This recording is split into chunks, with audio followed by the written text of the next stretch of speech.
welcome to Top Sous Vide. Today, I'm very excited. We're going to be unboxing the Anova Precision Cooker. This is the version that came out in 2019.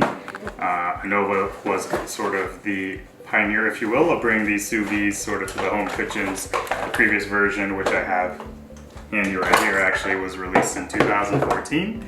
So we'll be sort of looking at them side by side, talking about some of the differences. So let's get started.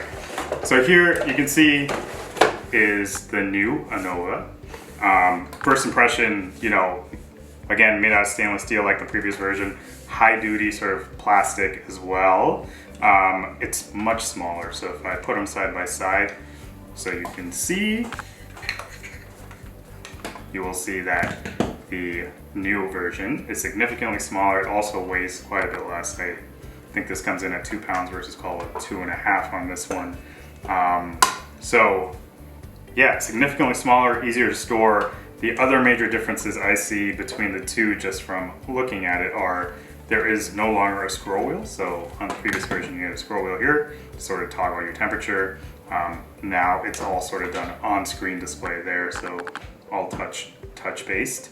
And then the other thing I'm noticing is in the previous version, you sort of had the tightening screw pressing up against to tighten on the unit itself right above the clamp tightening. Now that's been moved over to the side, which I think is going to make things a little less fumbly, if you will. I can remember fumbling around with that in a way where just one knob got in the way of the other. So that's probably a nice little change there. In terms of features, this one is 1,000 watts versus if you had the Wi-Fi version of the previous one, that was 900 watts. If you had the non-Wi-Fi version, simply Bluetooth, that would have been 800 watts. So what that means is this should cook roughly 10% faster than the Wi-Fi version, or call it 25% faster than the Bluetooth version without Wi-Fi for the previous model. Breaking that down into something that perhaps is a little more practical, what that amounts to is, you know, a gallon of room temperature water should reach your target temperature at roughly 12 minutes with the new unit. So performance is pretty good from that respect.